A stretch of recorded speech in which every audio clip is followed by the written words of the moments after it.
We are not the first country to struggle for our rights. Just the opposite. We're one of the last countries in the world to be struggling to shed ourselves from this colonial act that Israel levied upon us. This is colonialism par excellence. And we're one of the last countries in the world that were colonialized that have not been able to succeed in struggling to remove the colonialization from our life. What we try to convince the Israelis is the only way they can remove their fear is to try one thing that they have refused to try throughout history, which is to end the occupation. End this military occupation and test the Palestinians to see how much we are dying, literally and figuratively, to live in peace. There's one state, there's two states, there's binational state, there's a condominium arrangement, there's a parallel state, there's a confederation, there's a federation. To be honest with you, I can live in any political paradigm that the politicians produce. I'm convinced beyond a reasonable doubt that there is no military solution to this conflict.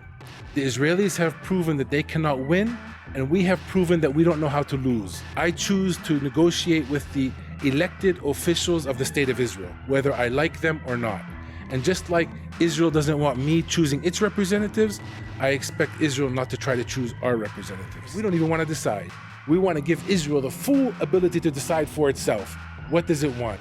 To end the occupation or to accept us as citizens? All right, Jung Naiv, we are still in Palestine. Can you call this Palestine? Not only do I call it Palestine, the United Nations calls it Palestine. You can call it whatever you want. Well, people always like Palestine territories, or it's not officially Palestine, or occupied territories.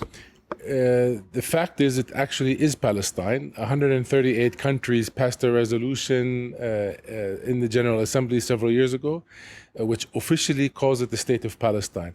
It happens also to be occupied by the Israeli military. So many times people might call it occupied Palestinian territory, but it's also the State of Palestine today. So we can officially call it Jung Naiv in Palestine. Yes. It's not wrong. No, it's not wrong at all. So who are you? My name is Sam Bahour. I'm a Palestinian American. I was born in the diaspora. My father is from Al Bire, the city that we're in right now. And I relocated to Palestine after the Oslo Peace Accords to come back and work in economic development. I actually was part of building the first private sector telecommunications company here. And I've been here ever since. So I've been here throughout the entire 21 years of the Oslo process. I'm a computer technologist by training with an MBA from Tel Aviv University in business. You mentioned the diaspora. What is that? The diaspora is the part of the population which is born and raised abroad, outside of Palestine. Why? In our case, the diaspora is due to the fact that after the State of Israel was created, there was an exodus of about 750,000 Palestinians that were forced to leave their original homes, which currently is where we call Israel, but that was part of Palestine as well at the time. So those people, when they left their homes, those that left the country, either to the surrounding countries or abroad, are called the diaspora. Also in 1967, the Israelis occupied militarily the West Bank, Gaza Strip, and East Jerusalem. And many people at that time either were forced out or because the conditions became so difficult, they left the country.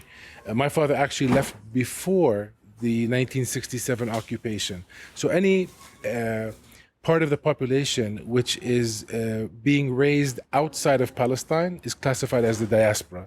So I was born in Youngstown, Ohio, for example. Still a Palestinian, but I happen to be a Palestinian who was born in America. Okay. So, and you mentioned Oslo or something. What was that? The Oslo Accords was a peace treaty between the Israeli government, the State of Israel, and the PLO, the Palestine Liberation Organization, which is the official representative of the Palestinian people. And in 1993, the two sides actually signed an agreement that was a 5-year agreement that was supposed to end with the occupation ending and a Palestinian state emerging. That didn't happen. So now we are 20 years into the Oslo agreement, even though the agreement was dated to be a 5-year agreement. So why 93? So was 99 it was supposed to end. So what happened in the last 15 years? The last 15 years have been a continuing series of negotiations. The two sides could not agree in 5 years for many reasons, but they didn't agree. So the interim, what the Oslo Accords is called an interim accords. It was supposed to be an interim period to reach a final solution and two states to be able to live side by side. That didn't happen because the two parties didn't agree. So But on what? What do you mean on what? Agree on what? What did they have to agree on? They had to agree on, I believe there were 6 files, things like borders, water distribution, security, things like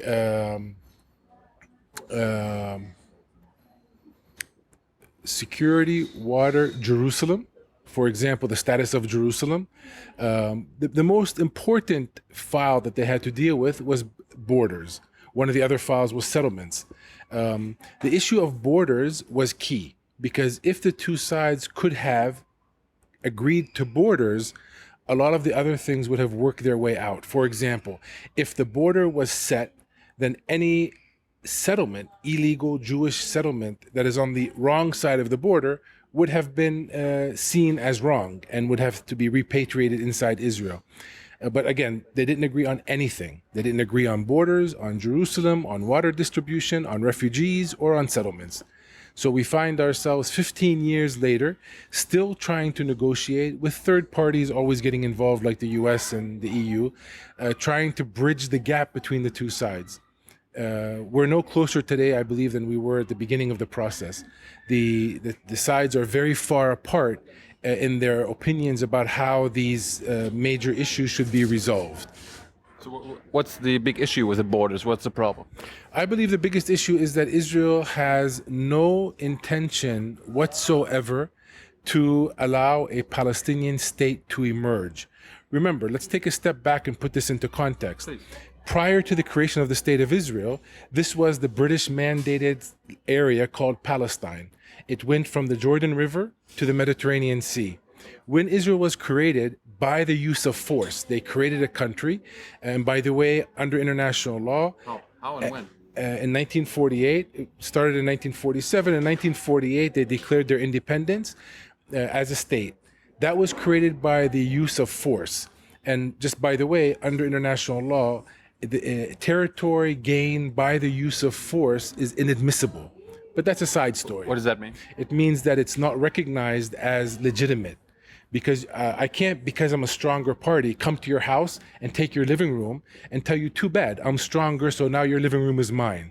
Just like in that example, you wouldn't accept that, nor would any legal system accept that. International law is similar. You cannot be a party that has a strong military and just come and take somebody else's land. So from the beginning, there was a fault that happened. But when Israel was created, they not only created themselves on a piece of land that the United Nations was discussing as a potential Israeli state, they went further than that. And then in 1967, they occupied the rest of it. So just to make it simple, today, instead of from the river to the sea being the state of Palestine, we have from the river to the sea two bodies underneath, one called the State of Israel and one called the Palestinian Authority. But above both of them is the State of Israel. So the State of Israel controls everything that happens here between the Jordan River and the Mediterranean. They partly control what happens in Israel because it's a state and has a governing body, etc. And on the other half of that land, called the West Bank, Gaza Strip, and East Jerusalem, they control it through a military occupation. So there hasn't been a state of Palestine since 1948, but we are in Palestine. We are in Palestine today. After 66 years of a struggle, the Palestinians were able to convince the majority of the world to confirm in the United Nations, in a General Assembly resolution just 2 years ago, that the state of Palestine, we might be able to call it a new state of Palestine because it's much smaller than the original British mandated state of Palestine. The United Nations agreed that the West Bank, Gaza Strip, and East Jerusalem is the new state of Palestine. That's a huge, huge concession if you think about it, because the Palestinians basically said that Israel is permitted to create their state on 78% of what used to be historic Palestine. So the Palestinians, showing goodwill in this conflict, gave Israel 78% of historic Palestine to build their state on. And what we're asking for is for Israel to accept that the 22% remaining becomes the Palestinian state. Israel refused to accept that. So we ended up having to go to the United Nations, and the United Nations did accept it. And now the whole world is looking at Israel to see when will they end the military occupation so the state of Palestine can live like any other state in the world. Every single country? I mean, I'm from Germany. I lived in America. 138 countries accepted it by vote. I believe today every single country is waiting to see when the occupation will end. From the US to Germany, to be honest with you, even a big part of the Israeli population wants this occupation to end. You wouldn't think that if you look at the Israeli leadership, because they don't speak about it as an occupation. No? But many Israelis understand that this is a military occupation, and they don't want to send their kids to die in Gaza or into the West Bank, because they understand that the world has accepted that this is now the state of Palestine. It's much smaller than the original state of Palestine, but that's a concession that the Palestinians gave. What do the Israeli leaders call it? That's a good question, because the Israeli leaders have created all kind of language for you in the West. They call it disputed territory. They call it administered territory. They call it territory under negotiations. They call it anything you want except occupied territory, because they're very smart. They understand that if they would call this what it is, which is a military occupation, and then the full weight of international law would apply, and for example, what they did in Gaza would without a doubt be called a war crime, which it is. So if you're a military occupier, there's rules to occupation. For example, one of the rules, if you are the occupier, like Israel is that you cannot move your population into the occupied territory. So what is Israel supposed to do? They moved 500,000 Israeli citizens into the West Bank in illegal settlements. That's a blatant violation of international law. If you accept international law applies. Every country in the world, including Germany, including the United States, accepts this as a military occupation. The only country in the world that questions if this is an occupation is the country of the occupier, which is Israel. So how do you convince them to call it an occupation? The same way we convince other countries to abide by international law. International law has many tools available to it. There's political tools, there's diplomatic tools, there's economic tools. Some of those tools are called boycott, divestment, sanction. That's how Black South Africa convinced apartheid South Africa that they have to give up on apartheid. But that was apartheid. It was worse, right? The people from South Africa say this military occupation and colonialization process is worse than apartheid. I'm not the person to try to compare tragedies. What I do know is that there has to be a use of nonviolent tools, hopefully, to convince the Israelis that not only is this military occupation wrong and illegal after 47 years, and it has to end, but more than that. The refugees that were kicked out of Israel in 1948 and have not been allowed to return, Palestinians who are living in Syria and Egypt and Jordan and Lebanon, they must be allowed to come back to their homes. Why? Not because I say they're allowed, because enshrined in international law is their right to return home for refugees. So 66 years later, Israel continues to close the border of Israel for these Palestinians who were from Haifa and from Tel Aviv and from Ashdod to be able to come back home. Not only that, we demand that Israel stop treating Palestinians inside Israel. There's 20% of the population inside Israel who carry Israeli citizenship who are being discriminated against. Really? So the Palestinians have three major demands, and they are all aligned 100% with international law. Ending the occupation, allowing the refugees to come back home, and thirdly, to stop the institutional discrimination that happens inside Israel itself. So, I mean, if you say that's law, international law, there's no room for compromise? You won't compromise on those three demands? it's not for me to compromise. I mean, I, as an individual, can compromise anything I want, but a people do not compromise on rights that are enshrined to them in international law. You don't compromise on your right to live in your house, do you? So why should I compromise on the right to live in my house? I don't know. I do. I do. You went to world wars to make sure that your rights are protected. The United States had a revolution to protect its right to liberty, self-pursuit of happiness, and life. So we are not the first country to struggle for our rights. Just the opposite. We're one of the last countries in the world to be struggling to shed ourselves from this colonial act that Israel levied upon us. This is colonialism par excellence. And we're one of the last countries in the world that were colonialized that have not been able to succeed in struggling to remove the colonialization from our life.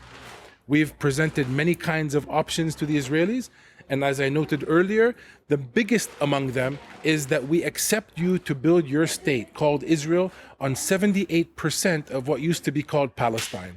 And we are going to rename the West Bank, the Gaza Strip, and East Jerusalem to be the new Palestine.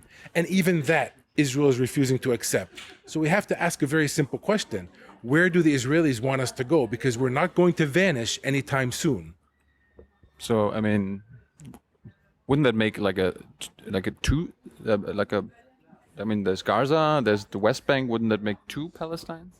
No, it would be one Palestine. If you know Indonesia, for example, it's made up of about, I think, 130 islands. Oh. If you know the United States, Alaska is 12 hours away in a plane, so is Hawaii. Oh. So we're not the first country to be built up of detached land masses.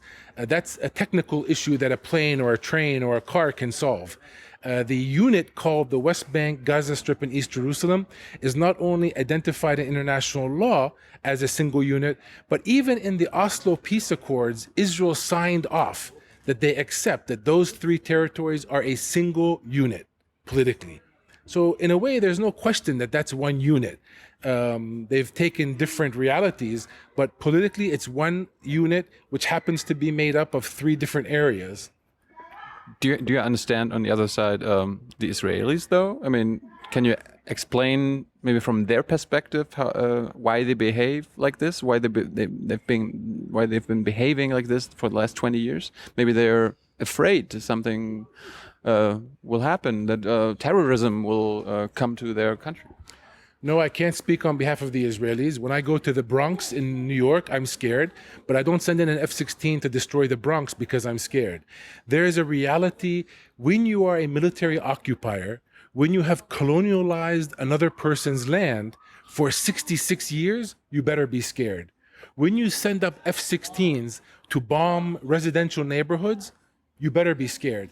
The more this occupation persists, the more Israel uses the might that it has in its army to try to batter submission into the Palestinians, the more they should be scared of the victims of their might.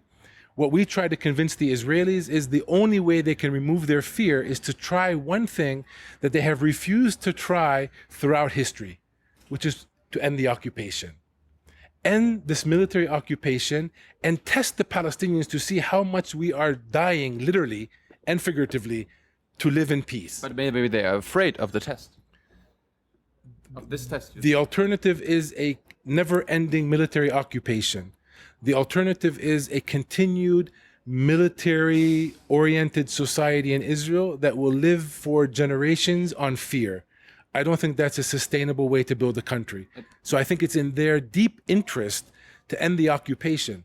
If they don't, the result will be that the Palestinians will come to a point, and I actually think we may be very close, if not already there, where the Palestinian side will say, the new generation of Palestinians will say, we are too weak to create a state, so we are going to drop our bid for statehood, and what we want are equal rights. So Israel has to decide, does it want to allow a Palestinian state to emerge like the world is calling for? Or is it ready to see this struggle change from a struggle for statehood to a struggle for civil rights?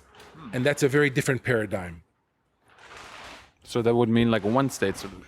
That would mean a state that has equal rights for all the people under the entity which is governing that state. It could be one state, it could be a binational state, it could be a one state with one vote per person. There's many different options. You know, we've been told in history by the media mainly that there's only two options for this struggle to end: one state or two states. I happen to be a student of history, and I don't believe that the world is so bipolar. There's one state, there's two states, there's binational state, there's a condominium arrangement, there's a parallel state, there's a confederation, there's a federation. To be honest with you, I can live in any political paradigm that the politicians produce, but any one of them has to have equality at its crux, because I cannot live as a lesser of a human being than the Israeli side. I can live as an equal with Israelis in two states, two independent states living as equals in the Middle East. I can live as an equal inside the state of Israel, which happens to be all of the land, if that's what they want. I can live in any political arrangement. What we cannot live with as Palestinians as to be subhuman, to be dehumanized, like we saw in Gaza last month. That scenario cannot sustain itself. And I would urge the Israelis to understand that to relieve their fear, they have to understand several key things. One, they exist in the Middle East. They are not the 51st state. Of the United States. They have to understand they're not part of Europe and they're not part of North America. They are part of the Middle East. And to be part of the Middle East, you cannot maintain yourself as a military occupier. The day Israel ends this occupation is the day that the rehabilitation process starts. And it will take some time, but I'm convinced that there'll be two different generations of Palestinians and Israelis who are going to learn how to live together and not build walls amongst themselves. But for that to start, we have to get the boot of occupation off of the Palestinians' neck. And anyone who wants to convince me that the boot of occupation should stay on my neck should be scared. Do you consider Hamas terrorist? No, I consider Hamas an organization, a political party that has a militant part to it, very similar to how I viewed in history the Israeli Zionist organization that had the Stern Gang, or it had the Haganah. Many political parties in anti-colonialization movements have a militant arm to them. So what I term them doesn't matter. Do I agree with how they view militancy as being a source of getting out of the conflict? I don't. I'm convinced beyond a reasonable doubt that there is no military solution to this conflict. The Israelis have proven that they cannot win, and we have proven that we don't know how to lose. And we have to come to the realization, both sides, that there is no military solution. The solution, in my opinion, has to be driven and informed by international law. That's what international law exists for, to solve conflicts. The day we drop international law and accept ourselves to fight it out is a fight that will never end. So I don't accept the acts of violence from either side as being a way out. But isn't there like international law that says Hamas is a terror organization, like EU and US says so? You're mixing things. And because the United Nations is one thing. The United Nations doesn't call anybody a terrorist. They don't have a list. Okay. States do have lists. For example, the United States has termed Hamas terrorist. Other states have not. That's the prerogative of the state. I don't follow the US's role or the German role or the Portuguese role. I follow the United Nations. And the United Nations has very clearly identified that the representative of the Palestinian people is the Palestine Liberation Organization. So the Israelis have to do business not with this faction or that faction. They have to do business with the legitimate representatives of the Palestinian people. And there's no question of who that is. It's the Palestine Liberation Organization. We have representatives sitting in Ramallah and we have representatives sitting in the United Nations. If they want to talk to the formal representatives of the Palestinians, they know the address. To create an argument that because Hamas exists or because X, Y, or Z faction exists, we can't do business is a very poor excuse. Because we as Palestinians can look into the Israeli community and find also on their side several factions which are militant, which are blatantly racist, We saw a lot of that during the last month of killing in Gaza. Really? I don't choose to do business with X, Y, and Z Israeli faction. I choose to negotiate with the elected officials of the state of Israel, whether I like them or not. And just like Israel doesn't want me choosing its representatives, I expect Israel not to try to choose our representatives. So you mentioned a lot of possible solutions I've never heard of. I mean, I always heard of one state and two state. You mentioned like, okay, maybe explain what's the difference between a one state solution and a binational solution, for example. There are different flavors to a one-state solution. A one-state solution can be binational. It can recognize that there are two nationalities which are governed within one governing body. As an example, Belgium. Okay. For an example, there's also the U.S. style, which is not a binational. It is a one person, one vote, one state, where everyone has equal rights. That's another flavor of one state. We've actually recently... Is it like a republic? The U.S. is like a republic. So a republic could be possible too. I can live with any solution that the politicians can come up with, as long as equality is the foundation of the solution. I have no excitement for one state or two state or federation or confederation. All of them will work for me, as long as I'm treated as an equal person with my rights assumed. Other than that, it will not be sustainable. We've actually proposed recently a practical solution to get us out of the conflict. A British researcher, Tony Klung, and myself, we've produced a document that has been published recently, yesterday, which is proposing the following: that we're coming up on 50 years of Israel's military occupation of the West Bank, Gaza Strip, and East Jerusalem. And we think in 3 years, it'll be 50 years. 50 years is a long time. It's plenty of time for Israel to decide if this is an occupation, it has to end, or if it's not an occupation, then they have to assume the Palestinians as full citizens in the state of Israel. So we propose that a deadline be given to the Israelis by the international community of 50 years of the occupation. Decide. Either end your occupation or absorb the Palestinians in Palestine as your citizens and treat them equally. And we think that will be enough pressure to get Israel to make a decision. We would hope that decision would be for two states living side by side, two independent states, as the international community has defined. But if they cannot make that decision, then they should not be allowed to treat us as subhuman, deny us our rights, deny us our water, etc., etc., etc. 50 years is a very long time to live under military occupation, and we're just simply saying it has to come to an end one way or the other. And this is a very peaceful way to propose that we don't even want to decide. We want to give Israel the full ability to decide for itself. What does it want? To end the occupation or to accept us as citizens? But are these like these two options not two bad options for them? One, they would have to say, okay, it's an occupation. They would have to end the occupation, or they would have to end their dream of a Jewish state, right? Possibly. I don't go by their desires or fears. I go by international law. The other option is to keep the occupation in place forever. If anyone, especially after last month in Gaza, if anyone really thinks that an occupation, a military occupation, can sustain itself forever, has not read history. Well, there has not been an occupation that has sustained forever. The Turks were here before the Israelis. They sat here for 400 years and their occupation ended. Israel's occupation forever is not a solution. Like the first episode we ever did here was with Dan Shiftan. He says he's an advisor to Benjamin Netanyahu. And he was like, the status quo right now, the occupation and all that, that's the best way they can think of right now. They're actually, they seem to be satisfied. He says satisfied with the status quo rather than either choosing to give up the occupation or do something else. Ask the 50 mothers of the Israeli soldiers that died in Gaza last month if they think the occupation is okay as it is. This is insane. It is insane to think that you can actually militarily occupy a people forever.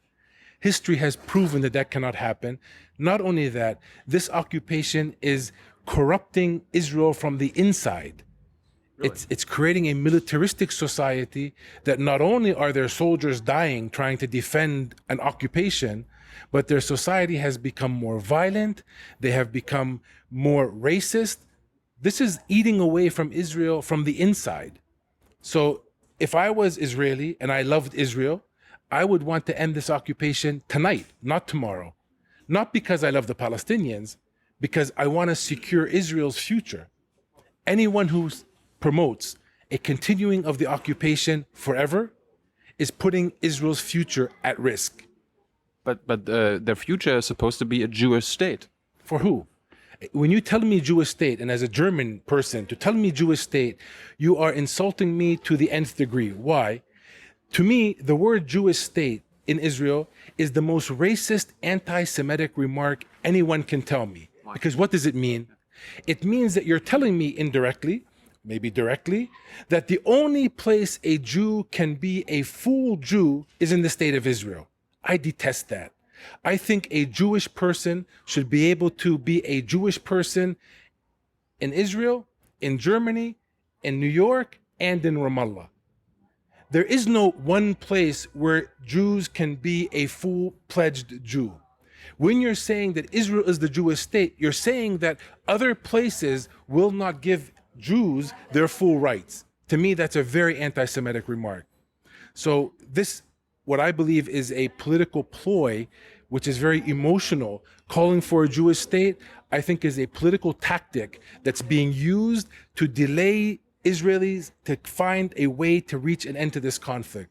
If a Jewish state, as you proposed, is so important to the Israeli side, why don't they go to the United Nations and change their name and call it the Jewish state of Israel? Other countries in the world did that. For example, Iran. After the revolution in 1979, they went to the United Nations and they added the Islamic Republic to their name. So if it's so important, why are Israelis begging for the Palestinians to give them a birth certificate? Why don't they go to the United Nations and make it happen? I don't believe it's that important. I believe it has been introduced mainly by Benjamin Netanyahu, but also previously, as a tactic to be able to complicate negotiations so we can't reach a solution. Because there is no Palestinian in his right mind or her right mind that will accept Palestine, their home, to be Jewish exclusive. No Palestinian can accept that. And the Israeli leadership knows that. Thus, I believe, introduced this negotiating ploy to play on words, trying to make it as if it's a major issue. The issue is not some desire in Netanyahu's brain. The issue is embedded in international law. We either accept international law or we accept the law of the jungle. We had a taste of the law of the jungle last month in Gaza. Israel can decide what it would like going forward. Would it like to abide and comply by international law so we can peacefully find a way out of this? Or would it like to live forever in the law of the jungle, where anything goes? I mean, on the other hand, we're from Germany. We cover a lot of German politics, and in the end, we always learn that political decisions are also based on interest. I mean, people want to stay in power. So, and maybe Netanyahu or the Israeli government thinks, okay, if we, have to make a decision, the voters, because it's a democracy, they will hate it and they will vote us out. And in the end, maybe they rather want to stay in power than find a solution. Politics is a difficult game, and I agree fully with you. It's based on interests. If Germany was not selling submarines, military submarines to the Israeli side, maybe they can be a little bit more aggressive. But when Germany, for example, and many countries around the world are trading arms with Israel, they become very hesitant to hold Israel accountable when Israel creates war crimes. War crimes? Yes. I mean, I believe that's what was created not only last month in Gaza, but I believe that's what was alluded to in the Goldstone report back in 2012. And I believe that's what happened in 1948 as well. Hopefully, the UN will hold people accountable moving forward. But ultimately, we have to have a baseline to work with, whether we're German or American or Palestinian or Israeli. Is the baseline going to be our emotions, or is the baseline going to be embedded in law? So we have to find a place to start. And if we start with our emotions, we'll never end because everybody has different emotions and they continue to change. If we go to international law, which, by the way, was created, a bulk of it was created based on the Jewish experience in Europe after World War II. We didn't create international law. We didn't create divestment.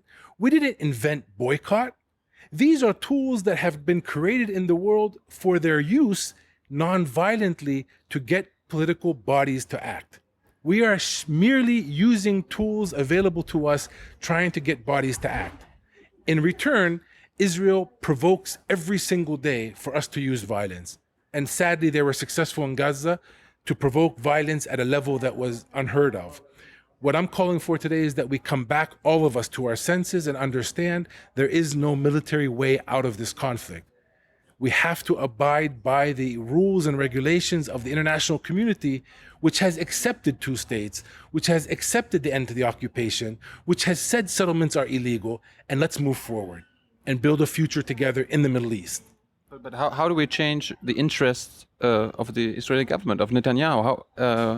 How can he not be fearful of making a decision, of actually finding a solution? Because from our side, we're doing the best we can. I speak to you on camera trying to educate people the way I see a way out, which is nonviolent. The Palestinian leadership has gone to the United Nations and made their case at the highest levels of the United Nations. So diplomatically, we're working on that track. In the civil society, we're working to do civil disobedience, boycott, divestment, and sanctions. So our civil society is highly active in a nonviolent way. There's more and more mobilization globally through civil society, putting pressures on countries, again, using boycott, divestment, and sanctions. This is the way politicians change their opinions, through civil society articulating that this is a way out, that non-violently we can get countries to change. Non-violently, we can convince Germany to stop arming Israel, so Israel doesn't continue to bomb and destroy Palestinian neighborhoods and cities and infrastructure and kids. We have to influence our countries to be able to do better. And to do better requires civil society to hold their countries accountable. And we're doing that from the United States all the way to inside Israel even. So what would you suggest? I mean, when we go back to Germany, I regularly talk to the government. I can ask them any question I want 3 times a week. What should I ask them or tell them to answer in terms of Israel? I'm not there, so I cannot tell you the best way forward in your own country, but I can suggest, for example, number one is education. I think a lot of politicians are not educated on the basics of this conflict, so I think education is number one. So watch this show, I guess. Watch this show. Number two, I'll give you an example that I know of. The Social Democrats have called for an emergency session of the European Parliament to be able to discuss what happened in Gaza last week. I would hope Germany would support that call and bring the Europeans together to do what they already started to do. For example, last year, they issued EU guidelines which stopped funding any Israeli institution that has a connection to the settlements. That can be continued. They can stop doing trade with Israel. They can stop supporting Israel militarily. They can stop buying weapons from Israel. There are many, many things one can do non-violently to pressure their governments to be able to change path. And we're not asking them to change to an unknown. We're asking them to change to become compliant with international law. That's a rather reasonable request from a people who have been under occupation for 47 years. But have you ever been to Germany? I mean, every time they might be critical of Israel, there's calls of anti-Semitism and all that. Of course. There's also last month 20,000 people that came out on the street in Germany. So I think civil society is not able to swallow a continuing of this occupation, especially when the occupation involves killing 2,000 people a month, 40-50% of them being women and children. Civil society is acting in a way which is calling that anti-Semitism bluff. Yes, there is anti-Semitism, and we should all be against it. But definitely calling for the end of a 47-year military occupation has nothing to do with anti-Semitism. Calling for Palestinians not to be institutionally discriminated against inside Israel has nothing to do with anti-Semitism. Demanding the refugees to come back home after 66 years of living in refugee camps because of Israel's creation has nothing to do with anti-Semitism. So until we're ready and educated enough to be able to separate the real anti-Semites, which we should all be struggling against, especially me, given I'm a Palestinian, which means I'm a Semite. You are? Every Arab is a Semite, that we need to be able to fight anti-Semitism together. And we also together need to be fighting against occupation, against discrimination, and against the continuation of a refugeedom for 66 years. So I heard from, we talked to a British journalist who said there's like a Palestinian Mandela in Israeli's jail. Have you heard of him? Yeah, Bagouti? There's about 6,000 of them, to be honest with you. 6,000 Mandela. We have 6,000 people who are sitting in prisons. We have many more that have been killed over the last 60 years. Many of them were promoting nonviolence. By the way, Nelson Mandela did not promote nonviolence. Nelson Mandela was the head of the African National Congress, which had armed struggle as the beginning tactic against apartheid South Africa. So this is like Hamas? Just like the Palestinians in general. Okay. We started this struggle with armed struggle. We've since converted ourselves to a nonviolent movement for the most part. Except for Hamas. Except last month. Okay. Not only Hamas. The provocation of closing Gaza off, sealing the Gaza Strip, sealing off 1.8 million Palestinians for 8 years, created a tinderbox which exploded. So it wasn't a choice of choosing armed struggle. It was the last resort for survival for those who believe in armed struggle. Sadly, Israel, in 20 years of negotiations, could not come to the table to open the Sea of Gaza, could not come to the table to allow a link between the West Bank and Gaza. Now, after 1 month of a military onslaught, they're sitting in Cairo figuring out how to create a link between the West Bank and Gaza, how to open the sea so fishermen can go fish. Sadly, Israel is only over history responding to violence. They refuse to act when there's nonviolence involved, when there's diplomacy involved, and they only act when they're forced to act by military might. And that's a sad reality, that the only time we can get Israel to act positively and in line with international law is when violence is used. Are there any leading Israeli politicians who promote non-violence? I mean, are there any leading politicians who say we should stop that? I don't know the Israeli politicians by name, but I assume there is. I know in the civil society in Israel, there are many. You have many organizations. First, you have 20% of the population in Israel, which is non-Jewish. They are Christian and Muslim Palestinians inside Israel. So 20% of the Israeli public, for the most part, is speaking very positively about ending the occupation and non-violently. In the Jewish Israeli part of society, I know that there are many efforts. For example, breaking the silence. Israeli combat soldiers who came to the occupation couldn't live with themselves after doing what they did here as soldiers, went back to Israel, organized themselves in a group, and are now speaking out, saying we as Israeli soldiers committed crimes in Hebron and in Ramallah and in Jenin. And they're speaking out not to us, they're speaking out to the Israeli public, saying you have no idea what the Israeli military is doing in the occupied territories. So that's a healthy voice. There's also thousands of people who have been demonstrating in the streets of Tel Aviv. Sadly, they have not been covered well in the media, but they are calling for this war in Gaza. I don't even call it a war, I call it an onslaught, for this military action in Gaza to stop. So you have many elements inside Israel which are calling for the end to the occupation and or the stop of use of this violence in this way which has been unheard of. So yes, I don't see the Israeli society as one block. I see it as a dynamic society, sadly moving to the right, sadly bubbling at the top are some of its racist elements, but that doesn't blind me to the fact that in reality, the average Israeli family wants what the average Palestinian family wants, to live in peace and security and to raise their children and to have a life. Israelis cannot offer that to themselves when they deny it to their neighbors.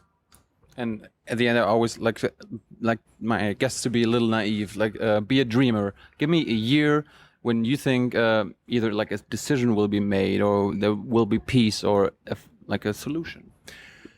It's very hard to predict in the Middle East. I've been here long enough not to be a fool to try to set a date.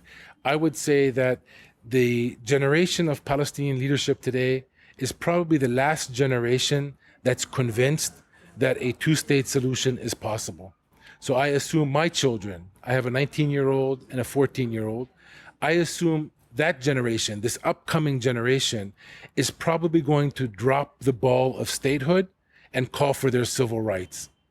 So you, This is 5-10 years from now.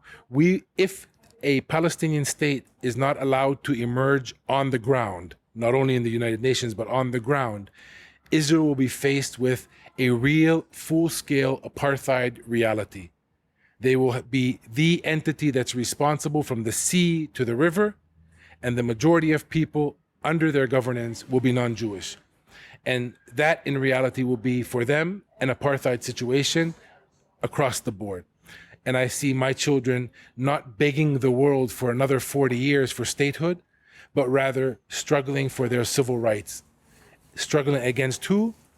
Struggling against the entity that prohibits their rights, which is the state of Israel today. So you're basically saying there are only a couple of years left for two-state solution. Many would say we're already past that time. I would say this is the last leadership generation that is able to maybe make it happen. The president is well into his 80s, I believe. So by nature, this leadership is phasing out. The next leadership, Israel will find not so interested to beg the world forever for two states, especially if the settlement project continues to expand and expand and expand. There will come a point where the Israelis will say, you can't undo the damage that you have done to the West Bank. You cannot undo the damage you have done to Jerusalem. Thus, we no longer are looking for statehood, we are looking for our rights. And next time I talk to you, instead of telling you support Palestinian statehood, I'll come and appeal to you to support my right to sit on the same bus as an Israeli. That's a much more convincing argument. Sounds like 1960 Rosa Parks. I'm glad you made the connection. That's exactly where we're headed. So, are you going to be the Martin Luther King? I'm going to be Sam Bahour in the business sector, trying to make jobs happen and trying to build a country. Why don't you go into politics? Hopefully not. You seem like a reasonable politician. Thanks. I have your vote. If I could vote for you.